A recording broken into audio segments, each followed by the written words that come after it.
Namaku Miss Yuli, tapi banyak orang manggil aku Miss Yulai. Aku baru 41 tahun, tapi rasanya seperti sudah hidup 2 kali. Hidupku yang dulu berat banget, tapi itu cerita lain. Sekarang aku cuma ingin menikmati hari-hari biasa bersama suami baruku, Abid, kakak dari mantan suamiku. Pagi itu, aku duduk di teras sambil minum teh hangat. Rumah ini tidak besar, tapi nyaman. Untuk orang-orang, aku cuma ibu tiri sederhana yang suka masak dan jarang keluar rumah. Tidak ada yang tahu kalau di balik semua ini, aku pemilik perusahaan karpet yang besar banget. Sayang, kamu sudah sarapan? Suara Abi terdengar dari ruang tamu. Aku tersenyum kecil. Aku masih belum terbiasa dipanggil sayang oleh seorang pria yang benar-benar memperlakukan aku dengan baik. Baru mau makan. Kamu? Jawabku sambil masuk ke rumah. Abid berdiri dekat meja makan. Dia lihat aku lama, seperti memastikan aku baik-baik saja. Tiba-tiba dia mendekat dan menggenggam tanganku. Hah? Aku kaget sedikit karena gaya Abid biasanya tenang dan tidak terlalu menunjukkan perasaan. Kamu kelihatan capek. Kalau ada apa-apa, bilang ya. Aku ada, katanya. Aku ingin menjawab lebih panjang. Tapi tiba-tiba anak tiriku, Nadia, turun dari tangga. Dia masih SMA dan cukup manja. Tapi sebenarnya hatinya lembut. Ih, ayah kalau pagi gitu bikin risih, katanya sambil ambil roti. Abid langsung lepas tanganku sambil ketawa. Aku juga ikut tersenyum. Situasinya agak canggung, tapi hangat. Bukan yang lebay, tapi nyaman aja. Setelah sarapan, Abid pamit berangkat kerja. Saat dia mendekat untuk pamit, dia mencondongkan tubuh, seperti mau memelukku lebih lama. Beberapa detik sebelum suasananya terlalu dekat, aku langsung melangkah mundur sambil bilang, "Hati-hati ya di jalan." Dia senyum, mengangguk, dan pergi. Aku menghabiskan siang dengan membereskan rumah dan melihat pesan dari tim kantorku lewat ponsel. Mereka tidak tahu kalau aku tinggal biasa seperti ini. Mereka pikir aku tinggal di rumah dinas perusahaan. Sekitar sore, Nadia duduk di sebelahku di sofa. "Bu, aku boleh cerita?" katanya pelan. Aku kaget juga dia mau cerita. Biasanya dia cuek. "Boleh banget." Ada teman yang ngomong kalau ibu itu cuma numpang hidup sama ayah.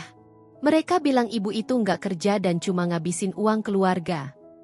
Aku menelan ludah. Komentar seperti itu pernah kuterima dulu. Tapi aku nggak mau bikin anak tiriku tambah sedih. Kalau kamu percaya omongan orang, kamu bakal capek sendiri. Kamu kan kenal ibu tiap hari. Kamu lihat sendiri apa adanya aku. Jawabku tenang. Nadia langsung memelukku. Pelukan yang tiba-tiba tapi hangat. Aku sempat terdiam karena dia jarang begini. Saat pelukan mulai terasa terlalu lama, aku menepuk bahunya dan mengajaknya nonton TV. Malamnya, Abid pulang. Dia duduk di sebelahku di sofa. "Kamu baik?" katanya sambil menyentuh punggung tanganku. Aku mengangguk. "Hari ini lumayan." Dia tersenyum. Matanya lembut banget. Saking dekatnya posisi kami, rasanya suasana mau berubah. Tapi kemudian Nadia masuk ruang tamu sambil bilang, "Ayah, aku mau es krim." Momen itu langsung buyar, dan kami bertiga akhirnya keluar beli es krim bareng. Hari pertama yang biasa, tapi penuh rasa tenang. Aku pikir, mungkin inilah awal hidupku yang baru. Sederhana, aman, dan dikelilingi orang-orang yang benar-benar sayang. Aku belum tahu kalau ketenangan ini sebentar lagi bakal berubah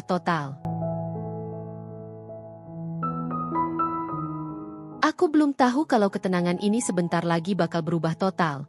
Tapi untuk saat itu aku masih menikmati hari-hari kecil yang hangat bersama keluarga baruku. Keesokan paginya, aku bangun dengan perasaan ringan. Abid sudah duduk di meja makan sambil baca sesuatu di ponselnya. "Pagi, sayang," ucapnya sambil menoleh. Aku tarik kursi dan duduk. "Semangat banget pagi ini." Dia tersenyum. "Soalnya hari ini aku libur. Aku pengen ajak kamu jalan-jalan sebentar." Aku kaget. "Kemana?" "Nanti aja. Surprise," katanya sambil kedip pelan. Nadia turun tangga sambil nyengir. "Ibu, siap-siap ya." Ayah dari tadi heboh banget. Aku dan Abid sama-sama malu. Tapi lucu juga melihat Nadia sudah mulai nyaman sama aku. Setelah mandi dan ganti baju santai, aku masuk ke mobil. Abid nyetir. Sementara Nadia duduk di belakang sambil dengerin musik. Kami berhenti di sebuah tempat sederhana. Taman kecil dekat danau. Tempatnya tenang dan banyak keluarga yang piknik. Aku pengen kamu lihat tempat ini, kata Abid. Kami berjalan pelan. Di tengah jalan, Abid menggenggam tanganku. Nadia lihat tapi malah tersenyum seperti menggoda. Ih ayah, bisa kali nggak lebay dikit, katanya. Tapi nadanya bercanda. Kami duduk di bangku kayu. Anginnya adem. Abid miring sedikit ke arahku. Kamu suka? Tanyanya. Suka banget. Tenang banget tempatnya. Dia angguk pelan. Aku cuma mau kamu ngerasa aman. Kamu udah terlalu lama hidup dalam tekanan. Di sini, kamu bebas. Aku menatapnya. Kalimatnya sederhana, tapi terasa tulus. Abid bukan tipe laki-laki yang banyak gaya. Tapi apapun yang dia lakukan selalu bikin aku merasa dihargai. Saat suasana mulai hangat dan kami duduk cukup dekat, Nadia tiba-tiba teriak, "Ayo foto!" Aku udah siapin kameranya. Suasananya langsung berubah ceria. Kami foto bertiga. Nadia minta kami berpelukan sebentar biar fotonya kelihatan kayak keluarga beneran. Abid merangkul bahuku cepat-cepat. Begitu terasa mulai terlalu dekat, aku langsung melepas posisi dan tertawa kecil. Hasilnya bagus kok, kata Nadia sambil nunjuk layar. Setelah itu, kami makan siang di warung kecil dekat danau. Sederhana, tapi enak. Di perjalanan pulang, Nadia ketiduran. Kepalanya nyandar ke kursi mobil. Aku dan Abid pelan-pelan bicara supaya nggak ganggu dia.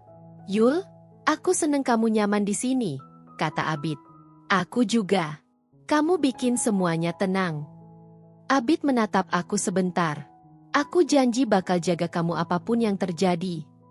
Aku tersenyum. Tapi entah kenapa kalimat itu terasa seperti semacam tanda. Seperti akan ada sesuatu yang menguji janji itu. Malam harinya, saat semua sudah tidur, ponselku berbunyi. Nomornya tidak kusimpan. Aku angkat. Dan suara yang aku kenal muncul, membuat dadaku langsung dingin. Yuli, ini aku. Kita perlu bicara. Itu suara yang kupikir tidak akan pernah kudengar lagi. Suara mantan suamiku.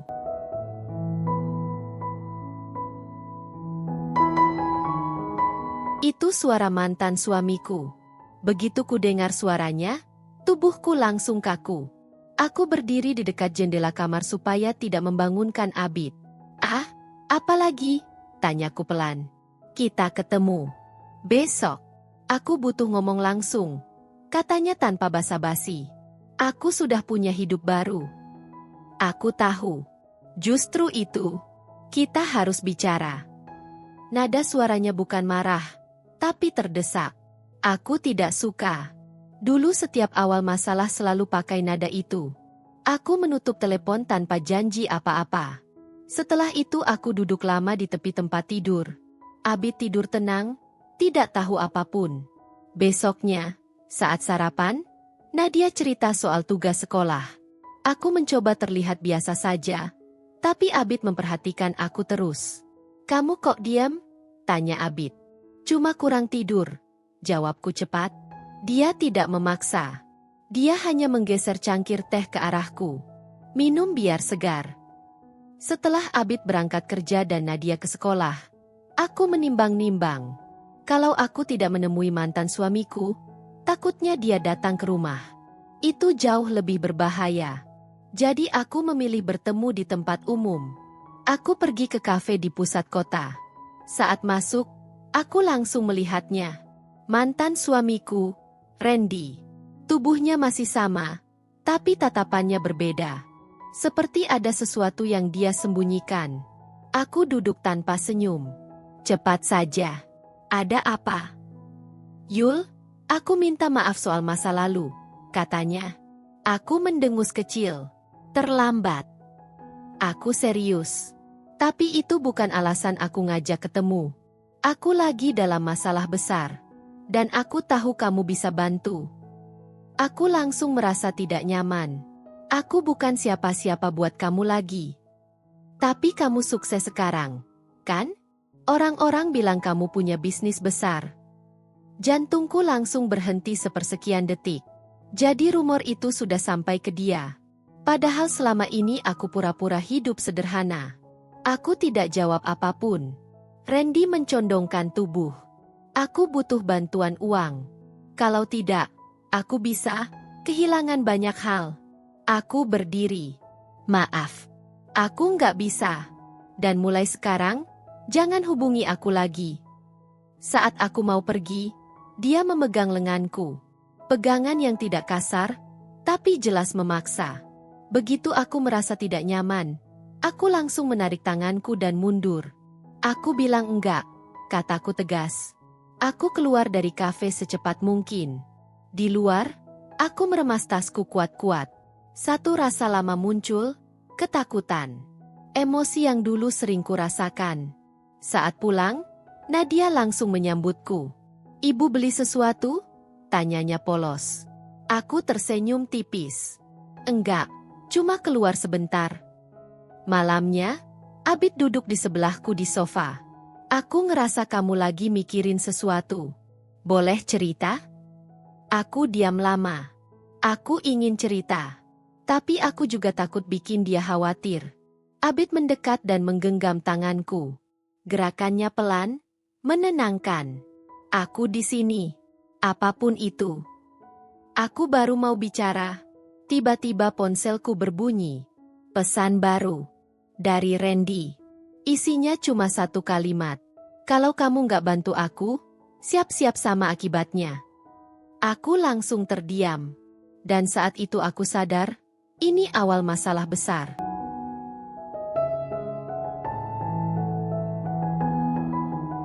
Ini awal masalah besar. Dan aku langsung tahu, kalau aku diam saja, semuanya bisa mengarah ke hal yang bikin hidupku kembali kacau. Aku duduk diam sambil menatap layar ponsel. Abid yang duduk di sebelahku langsung melihat perubahan ekspresiku. Kamu kenapa? Tanya Abid lembut. Aku cepat mematikan layar ponsel. Nggak apa-apa. Cuma pesan dari orang kantor. Abid mengangguk, tapi tidak kelihatan yakin. Dia mendekat sedikit, menyentuh bahuku. Kalau kamu butuh aku, bilang ya. Aku tahu, jawabku pelan. Malam itu aku nggak tenang. Aku takut Randy bakal datang tiba-tiba. Aku tahu sifatnya. Kalau dia sudah panik, dia bisa nekat. Tapi aku juga nggak mau Abid tahu masa lalu itu datang lagi. Aku takut dia merasa terbebani. Keesokan paginya, saat Abid berangkat kerja, dia sempat menatapku lama. Yul, apapun yang kamu pikirkan, jangan kamu tanggung sendiri. Aku tersenyum tipis. Santai saja, aku baik-baik aja. Begitu dia pergi, aku langsung cek CCTV rumah lewat ponsel. Paranoid, iya. Tapi aku cuma mau pastikan semuanya aman. Sekitar siang, Nadia pulang lebih cepat karena sekolah ada acara. Dia langsung duduk di sampingku di sofa. Ibu, ada apa? Dari tadi muka ibu kayak orang lagi mikir berat. Katanya, enggak kok. Kamu kenapa pulang cepat? Ada rapat OSIS. Besok aku harus kumpulin proposal. Ibu bisa bantu? Katanya sambil menggoyang-goyangkan tangan manja. Aku langsung tersenyum. Boleh. Sini duduk. Kami kerjakan proposal bareng. Suasana lumayan cair. Nadia cerita soal temannya yang suka gangguin dia. Soal cowok yang ngasih perhatian ke dia, dan macam-macam.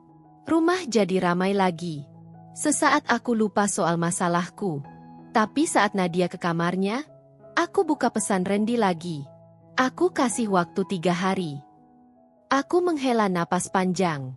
Aku tahu semakin aku menghindar, semakin dia nekat. Sore itu, aku duduk sendirian di teras. Tiba-tiba ada motor berhenti di depan pagar. Hatiku langsung deg-degan. Tapi ternyata cuma kurir makanan yang salah alamat. Aku tertawa kecil karena terlalu tegang. Saat malam tiba, Abid pulang. Wajahnya capek. Tapi begitu lihat aku, dia langsung tersenyum. Aku bawa makanan favorit kamu, katanya sambil mengangkat plastik. Kami makan bersama di meja makan. Nadia ikut nimbrung sambil cerita banyak hal. Suasananya hangat. Setelah makan, Abid duduk di sampingku di sofa.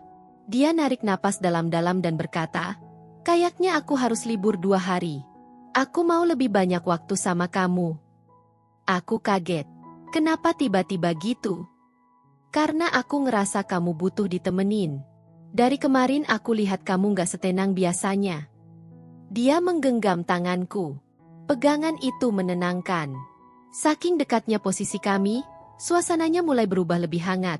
Tapi sebelum jadi terlalu intens, aku langsung berdiri dan berkata, aku ambil minum dulu ya.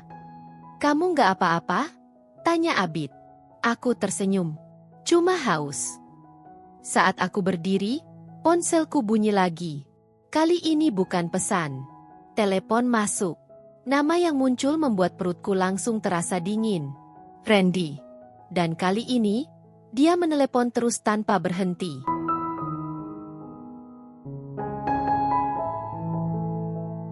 Randy menelepon terus tanpa berhenti, dan aku langsung sadar satu hal, aku nggak bisa terus-terusan lari.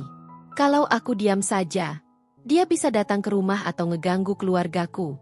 Mulai malam itu, aku putuskan satu tujuan, melindungi Abid dan Nadia, apapun caranya. Aku matikan telepon, lalu ku buat mode senyap. Abid masih memperhatikanku dari sofa. Telepon siapa? Tanyanya pelan. Spam. Mungkin, jawabku cepat sambil tersenyum kecil. Aku tahu dia curiga, tapi dia nggak mau maksa. Malam itu aku tidur nggak nyenyak. Setiap kali dengar suara motor lewat, aku langsung bangun. Besok paginya, aku bangun lebih cepat dari biasanya. Aku duduk di meja makan sambil menyiapkan sarapan. Aku harus tenang. Aku harus tetap terlihat biasa. Abid turun sambil menguap. Wah, istri aku rajin banget hari ini, katanya sambil tersenyum. Aku tersenyum balik. Aku cuma nggak bisa tidur. Dia duduk di sebelahku. Yuli, kalau ada apa-apa, kamu boleh cerita. Aku nggak bakal ninggalin kamu. Kata-katanya bikin hati aku hangat. Dia benar-benar tulus. Aku ingin cerita, tapi aku takut membuat dia kepikiran. Dan kalau Abid tahu Randy ngeganggu lagi, dia pasti bakal marah. Situasinya bisa makin kacau. Setelah mereka berangkat, aku mulai mikir. Aku harus menyelesaikan masalah ini cepat. Sebelum Randy nekat, aku telepon asistanku di kantor. Mira, pakai nomor lain. Mir, tolong cek laporan pemasukan bulan ini. Dan pastikan semua transfer internasional lancar. Oke, Bu. Tapi, kenapa suaranya serius banget? Katanya. Enggak apa-apa. Cuma lagi mikir banyak.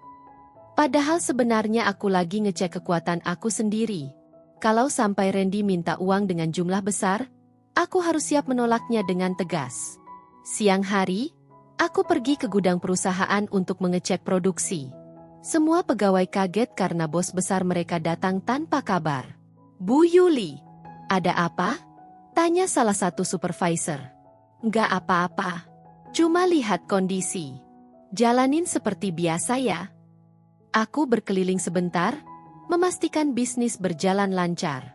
Aku harus pastikan tempat ini aman. Aku harus kuat. Saat mau pulang, ponselku kembali bergetar. Nomor Randy.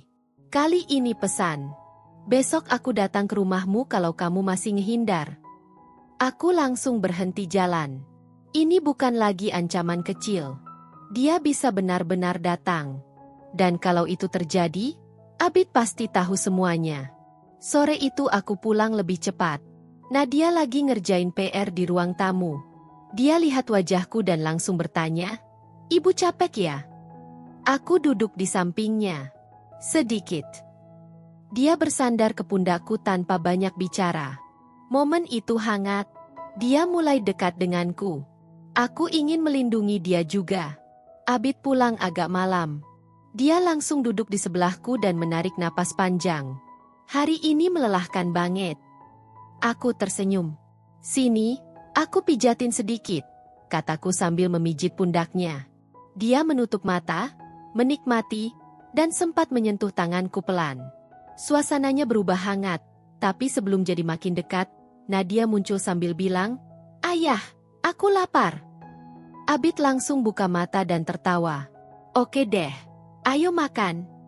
Kami bertiga makan malam bersama. Canda tawa membuat aku sedikit lupa masalah. Tapi setelah Abid dan Nadia tidur, aku duduk sendirian di ruang tamu. Tujuanku jelas. Selama 3 hari ini, aku harus mengakhiri urusan dengan Randy tanpa melibatkan keluarga baruku. Tapi aku tidak menyangka. Langkah pertama yang kulakukan besok justru akan membuka masalah yang jauh lebih besar dari yang kubayangkan.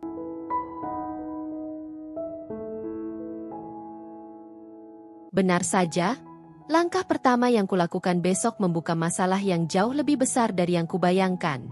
Pagi itu aku lagi nyapu halaman, pasangin pot bunga, ketika ponselku bergetar tanpa henti.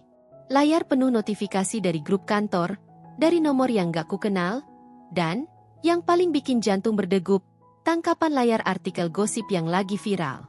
Judulnya bombastis, Miss Yuli, ibu tiri yang menyamar, dari rumah sederhana ke kerajaan karpet.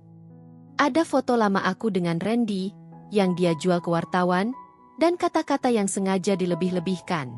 Aku baca perlahan, tangan gemetar. Mereka bilang aku menipu keluarga, memanfaatkan suami terdahulu, dan melakukan transaksi gelap. Semua bumbu-bumbu yang dibuat supaya orang gampang percaya. Dalam hitungan jam, komen di postingan itu ribuan, supplier kirim pesan panik, dan salah satu klien besar menunda pesanan. Di kantor, Mira telepon aku sambil hampir nangis. "Bu, pabrik lagi diserbu orang yang gak jelas. Mereka bilang mau klarifikasi. Media juga udah di depan gerbang." "Tenang," kataku berusaha tegas padahal kepala berputar. "Jangan panik. Tetap di tempat sampai aku datang." Aku buru-buru ke kantor. Di jalan, aku lihat komentar orang-orang di medsos. Orang yang dulu kutolong, orang yang pernah kutemui di pasar, semuanya nambahin asumsi. Rasanya sakit, bukan karena mereka nggak tahu kebenaran, tapi karena kebenaran gampangnya ditelan oleh headline. Sesampainya di pabrik, suasananya riuh rendah. Sejumlah wartawan di depan gerbang, 1-2 orang pekerja menghadap ke arahku dengan mata penuh kebingungan. Aku turun dari mobil, tarik napas dalam, dan coba bilang pelan, "Mari kita bicarakan baik-baik. Saya akan jelaskan semuanya." Salah satu reporter langsung maju, rekaman menyala. "Bu Yuli, bagaimana Anda menjelaskan tuduhan penipuan dan transaksi mencurigakan ke konsumen Anda?" Aku jawab singkat dan tegas, "Perusahaan ini jujur. Semua transaksi tercatat. Kalau ada yang mau klarifikasi, kantor kami terbuka." Tapi jawaban singkatku nggak cukup untuk meredam badai. Media suka yang dramatis. Mereka ambil potongan-potongan kata, lalu malamnya judul-judul baru muncul yang makin hebat. Randy terlihat seperti dalang dalam beberapa unggahan, dia berhasil memancing perhatian. Aku pulang dengan perasaan hancur. Abid menungguku di teras, pegang teleponnya, wajahnya pucat lihat isi layar. Dia nggak marah, malah dia cepat-cepat peluk aku. Pegangan tangannya kuat, menenangkan. "Kita hadapi bareng-bareng," katanya. Aku hampir mau cerita semua, tentang Randy, tentang masa lalu, tentang perusahaan yang selama ini kusembunyikan. Aku pingin lega. Tapi aku juga takut kalau semua itu malah jadi bom yang meledak lebih besar. Kalau Abid tahu segalanya, konsekuensinya bisa jauh meluas. Keluarga besarnya, reputasi keluarga, dan yang paling penting, Nadia. Malam itu kami duduk sampai larut. Abid pegang tanganku, matanya serius. "Kamu mau aku bantu gimana?" tanyanya. Aku menatapnya. Sebentar aku hampir bilang semuanya. Tapi di kepala aku terbayang cara media memutar kata-kata. "Aku butuh strategi, bukannya emosi. Aku akan atur klarifikasi resmi besok," jawabku akhirnya. "Aku juga minta Mira siapin dokumen transaksi, dan kita panggil konsultan PR." Abid mengangguk. "Kalau perlu, keluargaku juga akan dukung kamu. Kalimat itu bikin aku semakin terpukul. Dukungan Abid bikin aku merasa lebih kuat. Tapi di sisi lain aku ketakutan karena masalah ini sudah bukan cuma tentang aku lagi. Sebelum kami tidur, aku duduk sendirian di teras. Angin malam dingin. Aku tahu konflik pertama, Randy, bukan lagi sekadar ancaman pribadi. Konflik kedua ini adalah soal reputasi, perusahaan, dan keluarga. Jika ini berjalan lama, banyak orang bisa kehilangan pekerjaan, dan yang paling aku takutkan adalah Nadia jadi sasaran cibiran di sekolah. Besok harus segera bergerak. Tapi aku tidak tahu satu hal. Siapa sebenarnya yang menyusun narasi ini? Randy? Kompetitor? Atau ada tangan lain yang ingin menjatuhkan perusahaan karpetku? Jawaban itu akan menentukan langkah berikutnya. Dan mungkin membuka luka lama yang selama ini kututup rapat-rapat.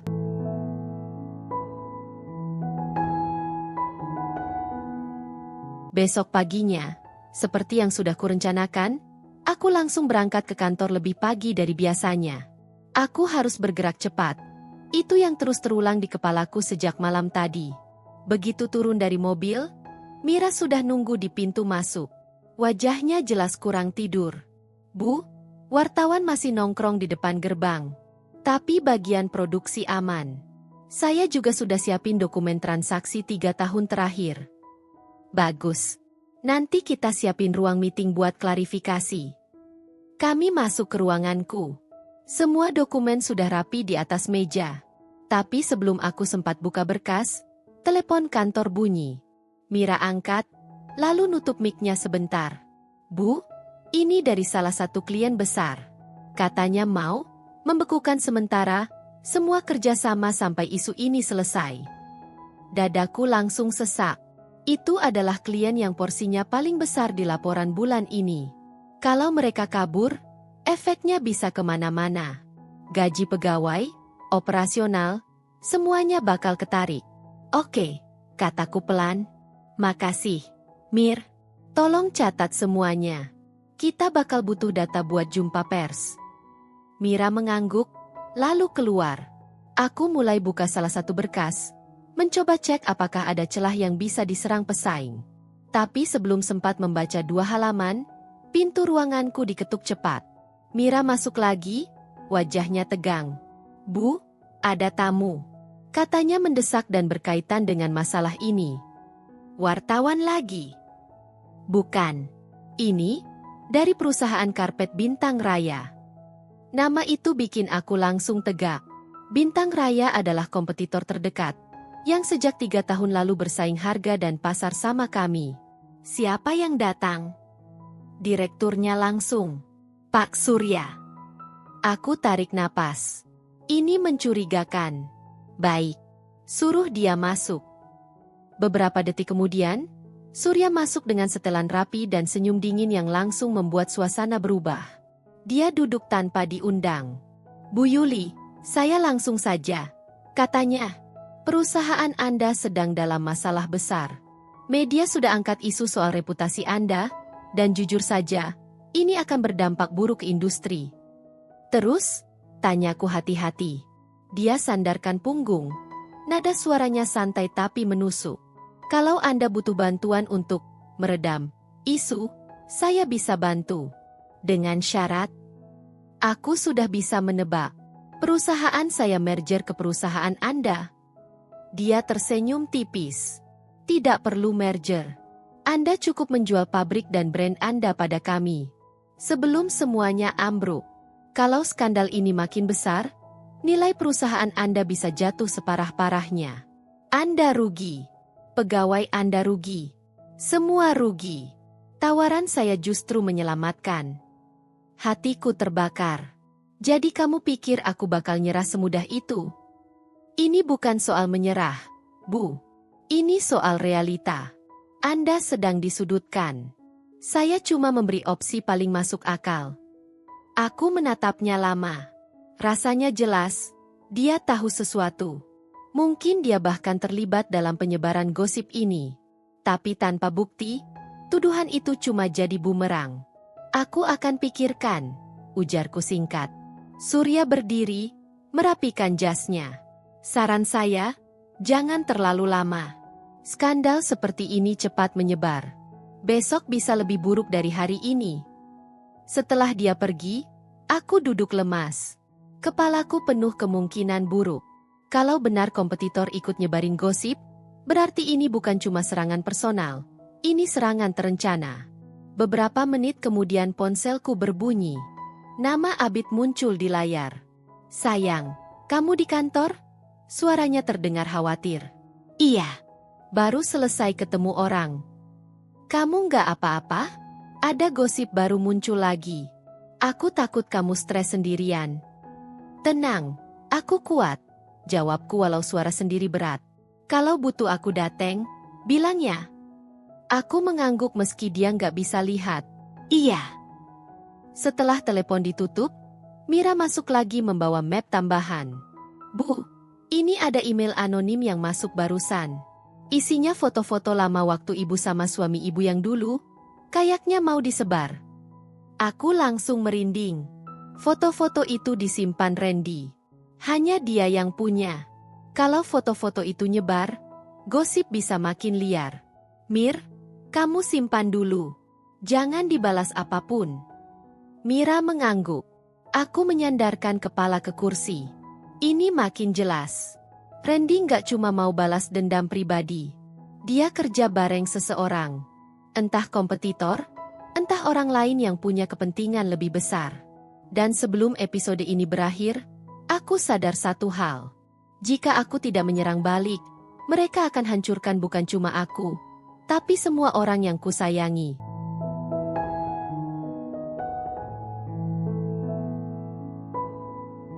Keyakinan itu terus menempel di kepalaku sampai malam hari. Karena itulah, episode ini dimulai saat aku masih duduk di ruanganku, memandangi dokumen-dokumen yang berantakan di meja. Aku harus mikir jernih, gumamku sambil memijat pelipis. Tapi makin mencoba tenang, makin kacau isi otakku.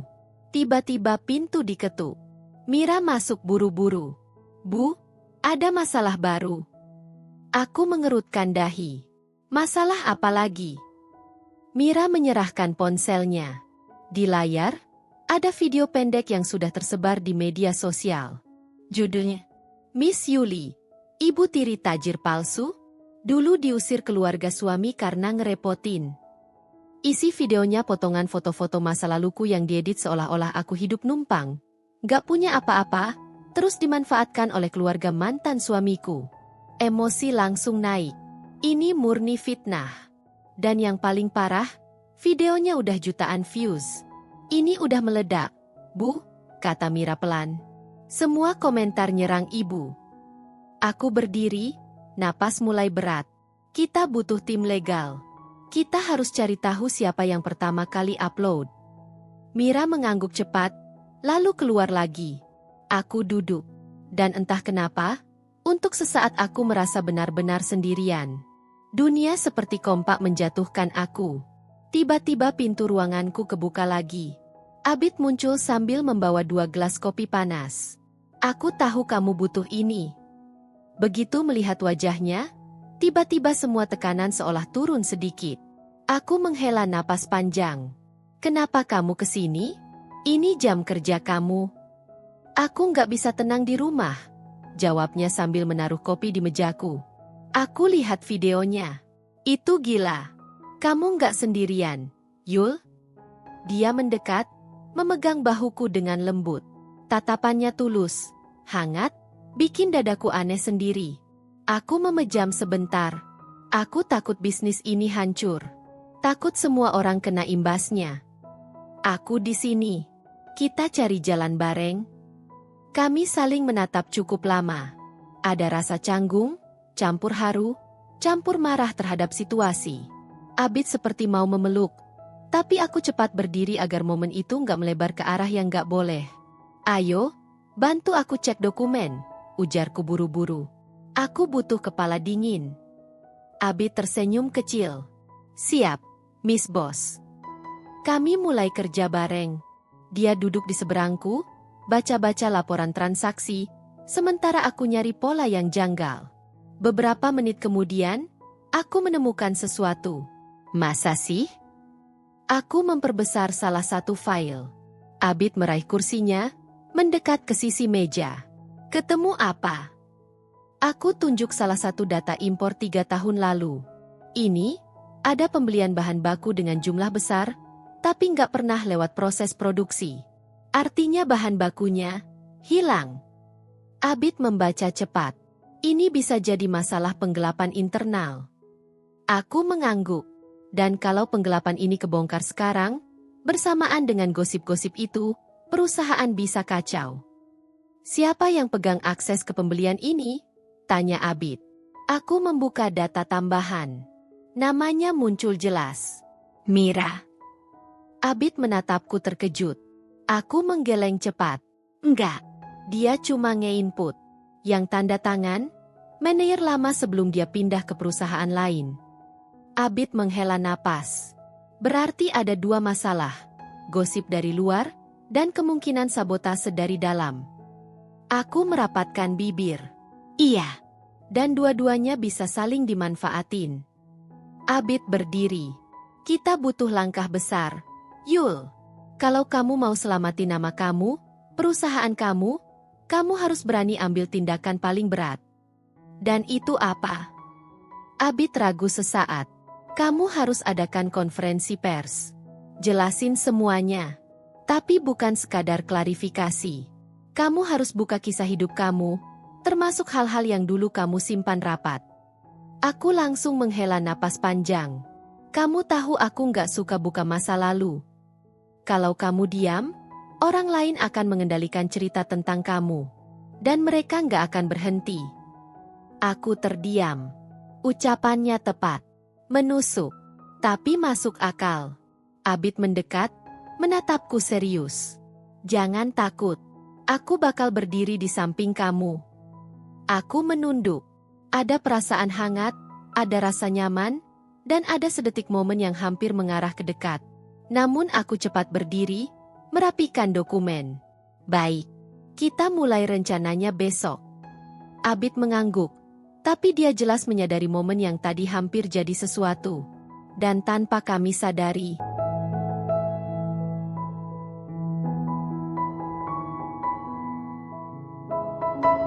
rencana konferensi pers itu membuat kepalaku dipenuhi berbagai kemungkinan buruk, dan pikiran itu terus melekat sampai keesokan paginya.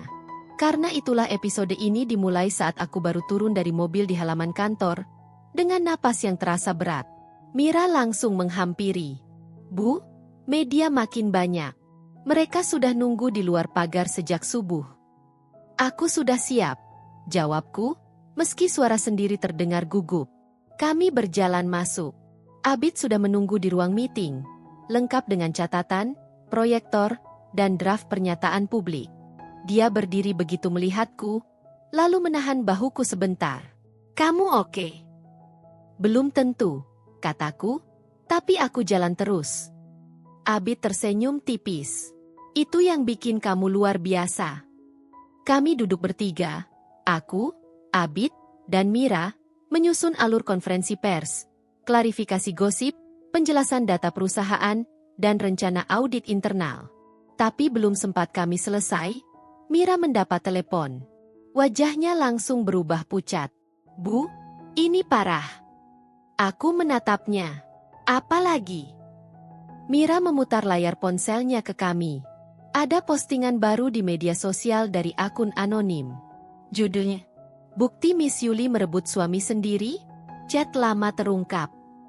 Chat yang diposting itu editan, gelap, kotor, dan penuh manipulasi. Seolah aku dulu mengancam mantan suamiku dan sengaja merebut kakak iparnya. Padahal semuanya jauh dari kenyataan. Ini, mereka makin gila, gumam Abid. Aku meremas tangan. Kalau begini, konferensi pers harus dilakukan hari ini. Kita nggak bisa nunda. Baru aku selesai bicara, pintu ruang meeting terbuka keras.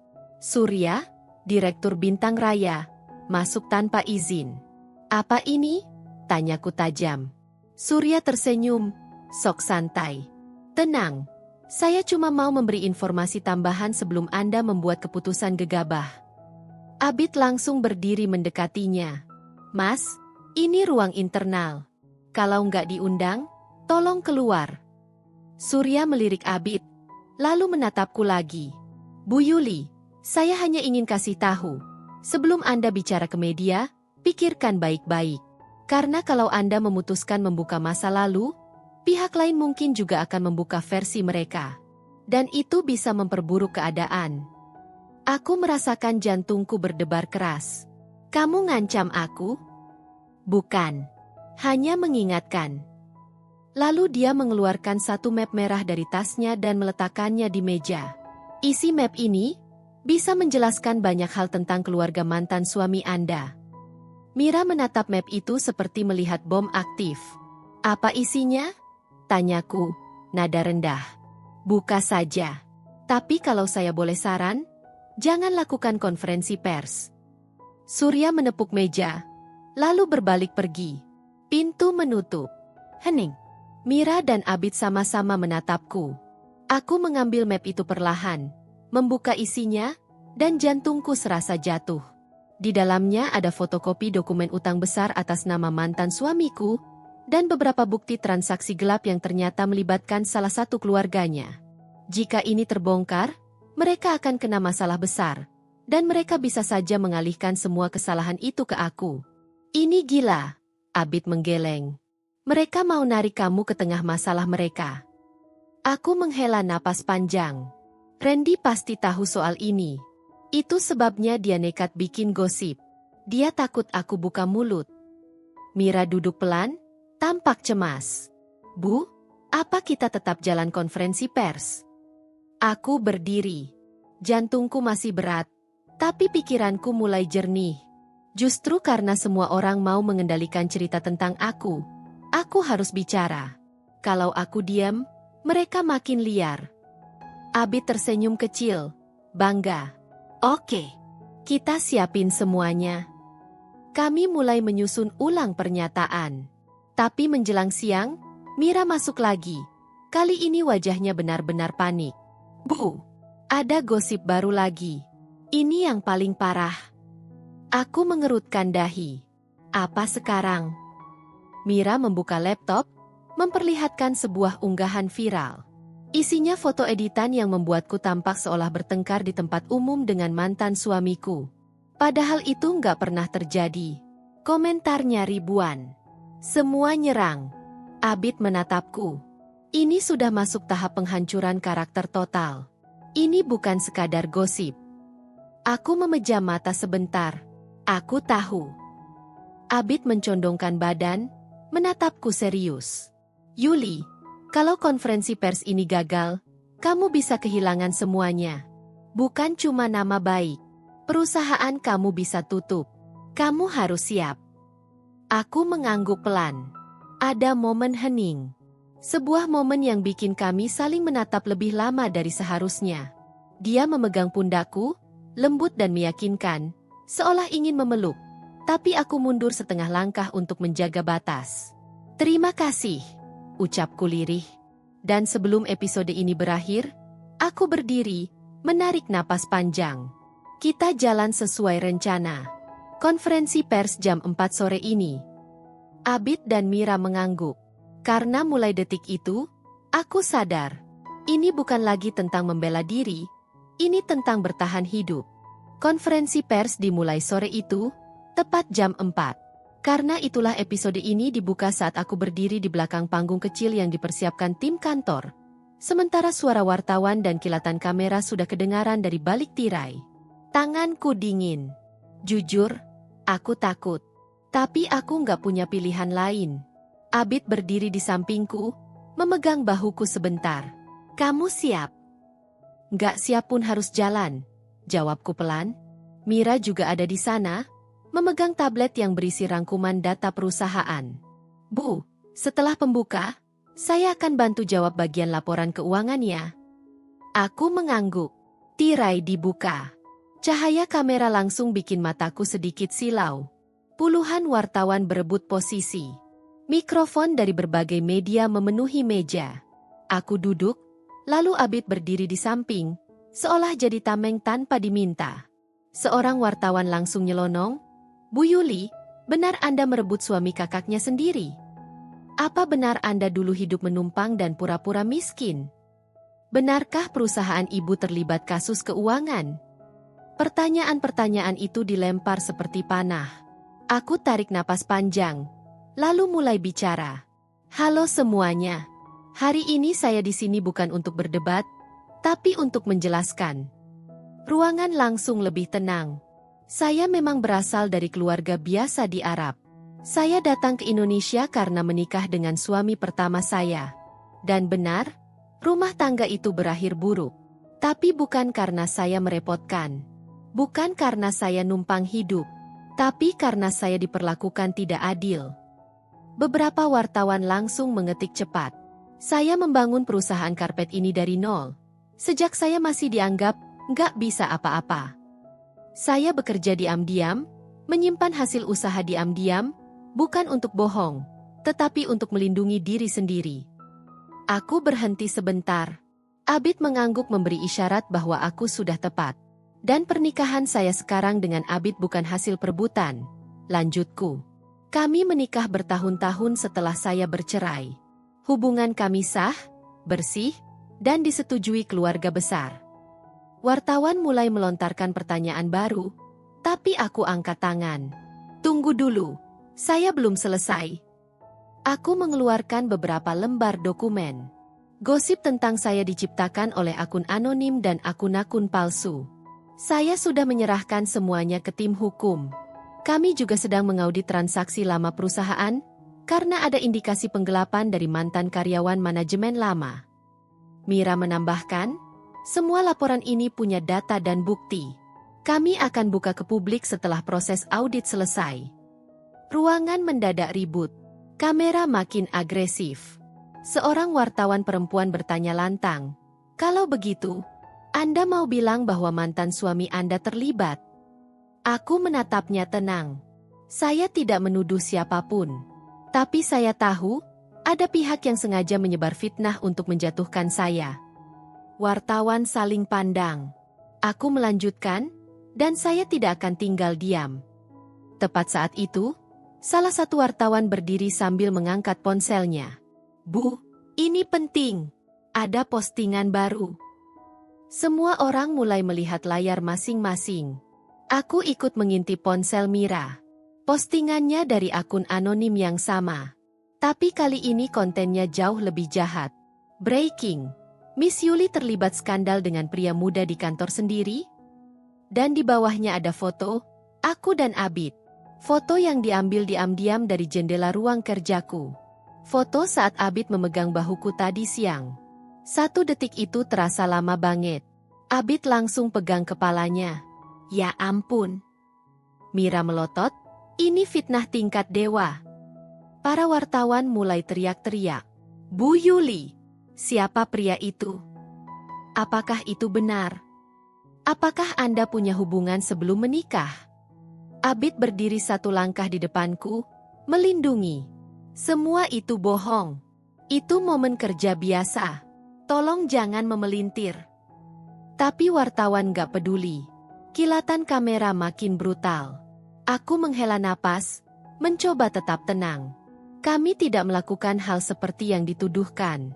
Itu hanya foto yang diambil secara tidak sopan. Kami sedang bahas data perusahaan. Itu saja. Tapi suara wartawan makin ribut, tekanan makin besar. Melihat situasi kacau, Mira berbisik, "Bu, kita harus tutup konferensinya."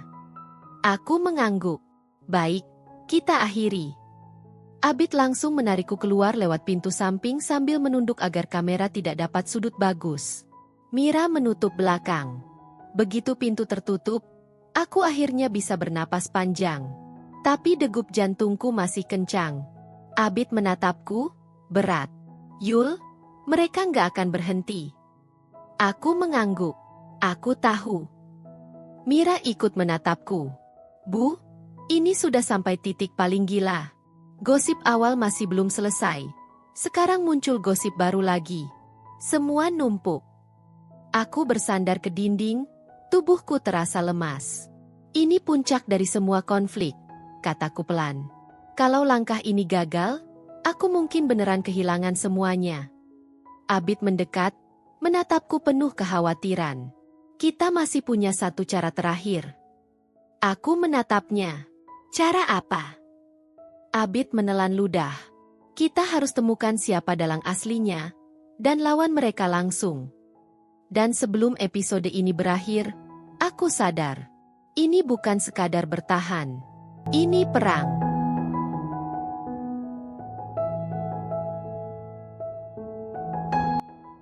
Setelah konferensi pers yang berakhir kacau itu, aku pulang dengan kepala berat. Episode ini dimulai saat aku masuk rumah, menutup pintu, dan akhirnya bisa bernapas sedikit lega, tapi hanya sebentar. Ponselku terus bergetar. Notifikasi dari media, komentar netizen, email tim hukum, semuanya menumpuk seperti banjir informasi yang bikin pusing. Abid mengantarku sampai pintu. Kamu harus istirahat. Aku nggak bisa, jawabku. Selama dalangnya belum ketemu, semua ini bakal terus berlanjut. Abid menatapku serius. Aku sudah minta orangku melacak akun anonim itu. Kita butuh waktu, tapi hasil awalnya sudah ada. Aku langsung menoleh. Siapa? Belum pasti, ujar Abid. Tapi pola unggahannya mirip operasi tim bayaran. Mereka kerja sistematis. Aku curiga Randy ada di belakang ini, gumamku. Dia punya motivasi dan akses. Abid menarik napas. Itu kemungkinan terbesar. Tapi kalau kita mau pastikan, kita harus punya bukti. Aku mengangguk. Oke, apa rencananya? Abid membuka map kecil yang ia bawa. Kita jebak dia. Aku membelalak. Jebak bagaimana? Kita bikin rilis internal palsu. Informasi yang hanya diketahui segelintir orang. Kalau bocor keluar, berarti orang itu dalangnya. Aku terdiam. Rencana itu gila, tapi masuk akal. Aku siap, kataku akhirnya. Kita lakukan. Keesokan harinya, aku datang ke kantor lebih pagi dari biasa. Mira menungguku dengan wajah lelah tapi penuh siap siaga. Bu, aku udah siap bantu rencananya. Bagus. Kita lakukan sekarang, jawabku. Kami bertiga, aku, Abid, dan Mira, membuat sebuah dokumen palsu. Isinya, kabar bahwa perusahaan akan melakukan kerjasama besar dengan investor dari Timur Tengah. Berita itu sangat menggiurkan, dan pastinya akan bikin heboh kalau bocor. Sekarang kita sebarkan hanya ke 5 orang, ujar Abid. Termasuk Randy. Nama-nama itu dipilih hati-hati. 3 manajer lama, 1 staf yang mencurigakan, dan Randy. Dokumen itu dikirim lewat sistem internal perusahaan. Setelah itu, kami hanya bisa menunggu. Waktu berjalan lambat. Setiap 5 menit aku meraih ponsel. Rasanya deg-degan, seperti menunggu bom meledak. Baru sejam berlalu, Mira masuk ruanganku sambil membawa laptop. Bu, ada unggahan baru. Aku langsung berdiri. Mira menunjukkan layar. Akun anonim itu memposting. Miss Yuli putus asa. Jual perusahaan ke Timur Tengah. Aku hampir menjatuhkan teleponku. Ho Cat, dia kejebak, ujar Abid sambil mendekat. Informasi palsu itu bocor cuma dalam 1 jam. Mira menutup mulutnya. Bu, berarti dalangnya. Salah satu dari 5 orang itu. Dan orang yang punya motivasi terbesar cuma 1, gumamku. Randy. Wajah Abid mengeras. Kita harus datangi dia sekarang. Kami pergi ke rumah keluarga mantan suamiku sore itu. Udara panas, tapi tubuhku justru dingin karena tegang. Ketika kami tiba, Randy sudah menunggu di teras, seolah tahu kami akan datang. Wah, lengkap datangnya, katanya sambil tersenyum sinis. Aku melangkah maju. Kamu yang sebarkan gosip itu? Randy tertawa kecil. Aku? Yuli, kamu terlalu percaya diri. Siapa yang peduli sama hidup kamu? Aku punya masalah lebih penting dari urusanmu. Abid maju setengah langkah, tapi aku menahan tangannya. Aku sendiri ingin dengar pengakuannya. Kita punya bukti, kataku tegas. Informasi yang cuma kamu terima, muncul di akun anonim itu. Untuk pertama kalinya, ekspresi Randy retak. Dia memalingkan wajah. Kalian gak punya bukti aku yang upload. Tapi kita punya bukti bahwa informasinya cuma kamu yang bisa bagikan. Jawab Abid cepat. Suasana menegang. Mira berdiri gelisah di belakangku. Aku menatap langsung ke mata Randy. Kenapa kamu lakukan ini? Apa salahku sampai kamu hancurkan hidupku kayak gini? Randy akhirnya menatapku, rahangnya mengeras. Karena kamu lebih sukses dari kami semua. Karena kamu bikin keluarga ini terlihat gagal. Kamu bangga, ya? Jadi, perempuan yang dianggap beban, tapi ternyata lebih kaya dari semuanya. Aku terpaku. Itu alasan yang lebih kejam dari yang pernah kubayangkan. Abid menahan amarah. Itu alasan paling egois yang pernah aku dengar. Randy mendekat 2 langkah. Kalau aku jatuh, kamu juga harus jatuh. Aku menggeleng pelan. Aku nggak pernah ingin kamu jatuh. Aku cuma mau hidup tenang. Tapi kamu yang menyerang duluan. Untuk pertama kalinya, aku melihat Randy kehilangan kata-kata. Aku mundur setengah langkah. Mulai besok, aku serahkan semuanya ke tim hukum. Termasuk bukti-bukti manipulasi kamu. Muka Randy pucat. Kamu nggak berani? Aku menatapnya lurus. Aku sudah terlalu banyak diam. Sekarang, aku berani. Aku berbalik pergi. Langkahku masih gemetar. Tapi untuk pertama kalinya selama berminggu-minggu, aku merasa menang. Di mobil, Abid menggenggam tanganku sebentar. Hangat, kuat, dan menenangkan. Kita belum selesai, katanya. Tapi langkah terbesar sudah kamu ambil.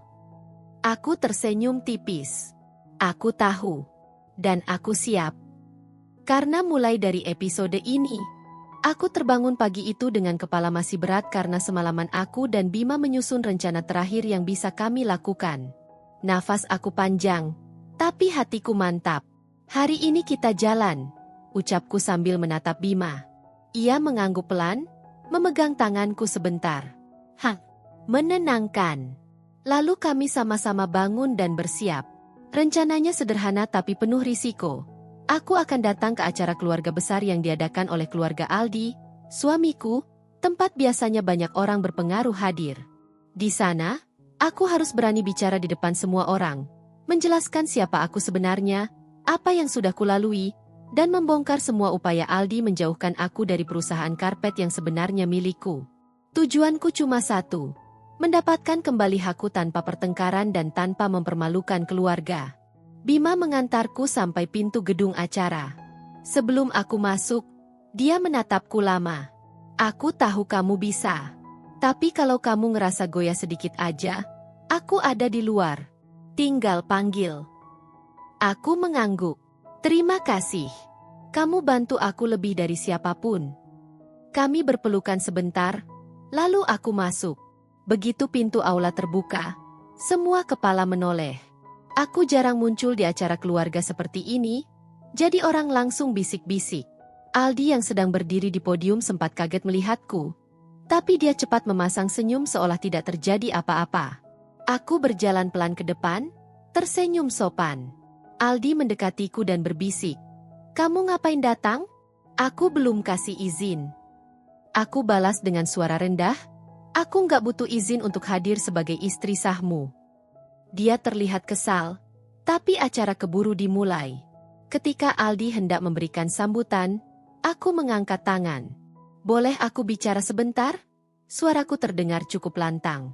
Orang-orang langsung fokus padaku. Aldi mencoba memotong. Nanti aja, Yuli. Ini? Tidak, sahutku tegas, tapi tetap tenang. Ini penting. Beberapa anggota keluarga, terutama yang lebih tua, mengangguk mempersilakan aku maju. Dan disitulah semuanya terjadi. Aku mulai bicara pelan namun jelas. Aku menceritakan bagaimana aku datang dari keluarga pekerja karpet di Arab, bagaimana aku membangun usaha besar dari nol, Dan bagaimana aku menyamar hidup sederhana karena ingin tahu siapa yang benar-benar tulus padaku. Semua orang terdiam mendengarnya. Kemudian aku menjelaskan bagaimana perusahaan karpet yang tersebar di Indonesia dan Arab itu bukan milik keluarga Aldi, tapi milikku sejak sebelum aku menikah dengannya. Aldi mencoba menyela beberapa kali, tapi setiap kali ia buka mulut, para tetua keluarga menatapnya dengan tidak suka. Ia terpaksa diam. Dan satu hal lagi, lanjutku. Aku tidak ingin mempermalukan siapapun. Aku hanya ingin hakku kembali. Aku mau mengambil kembali akses penuh pada perusahaanku, tanpa drama dan tanpa konflik. Aku hanya minta Aldi mendukungku sebagai pasangan, bukan menghalangi aku. Ruangan semakin hening. Lalu, sesuatu yang tidak kuduga terjadi. Ibu mertuaku berdiri, menghampiriku, dan memelukku. Maafkan keluarga kami tidak tahu kamu mengalami semua ini, ucapnya lirih. Aku hampir menangis. Satu persatu anggota keluarga mendukungku untuk mengambil kembali hakku. Aldi tidak punya pilihan selain mengangguk walaupun wajahnya pucat. Ia dipaksa keluarga untuk bertanggung jawab dan tidak lagi menghalangi. Setelah semuanya disahkan secara internal, aku keluar gedung dengan napas lega. Dunia terasa lebih ringan. Dan tepat di depan pintu, Bima sudah berdiri menungguku. Saat aku menghampirinya, dia tersenyum. Gimana? Aku membalas senyum itu. Berhasil. Bima tertawa kecil lega. Ia menarikku dalam pelukan singkat, hangat dan penuh syukur. Dan untuk pertama kalinya, setelah semua badai itu, aku merasa aku benar-benar siap menjalani babak baru tanpa rasa takut. Episode ini mungkin belum selesai, tapi jalannya sudah terbuka.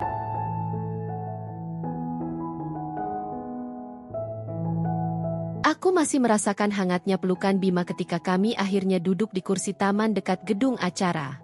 Angin sore terasa lebih ringan, seolah dunia ikut melepaskan beban bersamaku. Bima menatapku lama, ekspresinya campuran lega dan bangga. Aku masih nggak percaya semua itu akhirnya kelar, katanya. Aku mengangguk pelan. Aku juga nggak nyangka bisa sekuat itu hari ini. Kami tertawa kecil. Rasanya aneh. Setelah berbulan-bulan tertekan, tiba-tiba hidup terasa lebih lapang. Tapi di balik lega itu, ada sesuatu yang muncul. Pertanyaan baru. Tentang posisiku. Tentang masa depanku. Tentang siapa aku sekarang. Aku kembali punya kendali penuh atas perusahaan, kataku lirih. Tapi entah kenapa aku juga takut. Hidup sederhana selama ini bikin aku nyaman. Sekarang aku harus balik ke dunia yang capek dan penuh tuntutan. Bima mencondongkan tubuh sedikit. Kamu nggak harus berubah kalau kamu nggak mau. Kamu punya pilihan. Kamu tinggal milih versi Yuli yang mau kamu jadiin masa depan. Ucapan itu sederhana, tapi ngena banget. Aku memejamkan mata sebentar, menarik napas panjang. Setelah kami mengobrol beberapa saat, Bima mengantarku pulang. Di depan rumah, ia menatapku dengan agak canggung. Kalau kamu butuh istirahat dulu, nggak apa-apa. Aku ada kok, kapanpun kamu mau cerita, katanya sambil mengusap pelan lenganku. Aku hanya tersenyum. Makasih, Bim. Kamu itu penyelamat aku tanpa perlu jadi pahlawan. Ia sempat terlihat bingung dengan kalimatku, lalu tertawa kecil. Kami berpelukan sebentar sebelum dia pamit. Begitu masuk rumah, aku duduk di ruang tamu sambil memandangi sekeliling. Rumah ini awalnya tempat aku menahan banyak luka, tapi kini terasa lebih netral. Tidak seseram dulu. Tak lama, Aldi pulang. Wajahnya letih. Ia berhenti di pintu, dan untuk pertama kalinya setelah sekian lama, ia bicara tanpa nada tinggi. Yul, aku mau minta maaf. Aku menatapnya, tanpa marah, tanpa sedih. Aku sudah dengar. Bukan cuma itu, lanjutnya. Aku mau belajar jadi lebih baik. Aku nggak janji bisa berubah cepat, tapi aku mau coba. Aku tidak langsung menjawab. Ada masa lalu yang terlalu berat untuk hilang dalam sehari. Tapi ada juga masa depan yang masih butuh keputusan matang. Dan aku sadar, aku tidak wajib memberi jawaban saat itu juga. Aldi, aku butuh waktu. Jawabku pelan. Ia mengangguk tanpa memaksa. Ambil waktu sebanyak yang kamu perlu. Aku akan belajar memahami. Setelah itu, ia masuk ke kamar lain. Dan aku kembali sendiri di sofa. Malam itu terasa panjang, tapi tidak menakutkan. Untuk pertama kalinya, aku memikirkan hidupku tanpa rasa terdesak. Aku menulis beberapa hal di buku catatanku. Aku ingin kembali bekerja di perusahaanku. Aku ingin hidup bahagia tanpa pura-pura sederhana. Aku ingin membangun hubungan yang sehat, entah dengan Aldi atau mungkin dengan Bima. Aku ingin menjadi diriku sendiri. Sebelum tidur, aku menatap pantulan diriku di cermin. Wanita 41 tahun, kuat, tidak sempurna, berasal dari Arab, tapi sudah melalui banyak hal melebihi usianya. Dan aku tersenyum. Untuk pertama kalinya, aku bangga pada diriku sendiri. Pagi itu aku bangun lebih cepat dari biasanya. Tidak ada kegelisahan. Tidak ada tekanan. Hanya rasa tenang yang sudah lama hilang. Aku duduk di meja makan sambil minum teh hangat, mencoba merasakan suasana rumah yang kini berbeda sejak semua masalah mereda. Hari ini aku memutuskan untuk pergi ke kantor pusat perusahaanku. Sudah terlalu lama aku menjauh. Dan sekarang waktunya kembali mengurus apa yang memang menjadi tanggung jawabku. Aku memakai pakaian sederhana tapi rapi, lalu berangkat dengan mobil yang dulu jarang kupakai. Saat aku tiba, semua orang terlihat kaget. Mereka menunduk sopan. Ada yang senyum kikuk. Ada yang terlihat lega. Mungkin mereka sudah lama menunggu aku kembali. Akhirnya ibu datang lagi, kata salah satu manajer sambil menahan emosi. Aku tersenyum. Mulai hari ini, aku kembali memimpin. Kami rapat besar. Aku mendengarkan semua laporan yang menumpuk. Banyak keputusan yang harus diambil. Tapi anehnya aku tidak merasa terbebani. Aku justru merasa kuat. Lebih kuat daripada sebelum semua ini terjadi. Mungkin karena aku sudah melalui sesuatu yang jauh lebih rumit daripada bisnis. Siang harinya, aku keluar sebentar untuk makan. Di luar gedung, aku melihat Bima menunggu. Ternyata dia sengaja datang setelah membaca pesan singkatku tadi pagi. Gimana hari pertama balik kerja? Tanyanya. Lancar. Capek sedikit, tapi menyenangkan. Jawabku sambil duduk di sampingnya. Bima tersenyum. Aku bangga sama kamu. Ada momen hening yang nyaman. Ia menggenggam tanganku sebentar, lalu melepaskannya lagi dengan ragu. Aku tertawa kecil. Kenapa dilepas? Aku nggak mau kamu salah paham. Kamu sekarang lagi ngadepin banyak hal. Aku menatapnya lama. Aku tahu. Tapi aku juga tahu kamu ada buat aku. Kami tidak lanjut ke momen yang lebih intim. Kami hanya duduk bareng, ngobrol hal-hal ringan. Itu cukup. Hubungan yang sehat dimulai dari hal sesederhana itu. Sore hari, aku pulang. Aldi ada di ruang tamu. Ia bangkit begitu melihatku. Bagaimana kantor hari ini? Baik, jawabku singkat. Ia mengangguk. Yuli, aku masih tetap ingin memperbaiki hubungan kita. Tapi aku juga ngerti kalau sekarang kamu punya banyak pertimbangan. Aku nggak mau maksa. Kita jalan pelan-pelan aja. Untuk pertama kalinya, ucapannya terasa tulus. Tidak dibuat-buat. Aku duduk di depannya. Aku tidak janji apa-apa. Tapi kita bisa mulai dari memperbaiki cara kita ngobrol. Ia tersenyum kecil. Itu cukup. Malam itu, setelah semuanya tenang, aku berdiri di balkon rumah. Angin malam berhembus pelan. Aku memikirkan perjalanan panjangku. Dari wanita yang merendah dan pura-pura tidak punya apa-apa, hingga akhirnya kembali berdiri sebagai pemilik perusahaan besar yang berdiri di 2 negara. Aku memikirkan Aldi. Aku memikirkan Bima. Tapi yang paling penting, aku memikirkan diriku sendiri. Aku sudah jauh lebih kuat sekarang, bisikku. Dan itu benar. Aku tidak tahu bagaimana kisah cintaku nantinya. Apakah aku akan kembali membangun rumah tangga bersama Aldi, atau apakah suatu saat aku memilih membuka hati untuk Bima? Tapi untuk pertama kalinya, aku tidak terburu-buru memilih. Yang jelas, mulai hari ini, aku hidup sebagai aku, bukan sebagai bayangan siapapun. Miss Yuli yang dulu sering diremehkan kini berdiri tegak tanpa takut kehilangan apapun. Karena aku tahu, semua yang kubangun, termasuk kekuatanku, berasal dari diriku sendiri.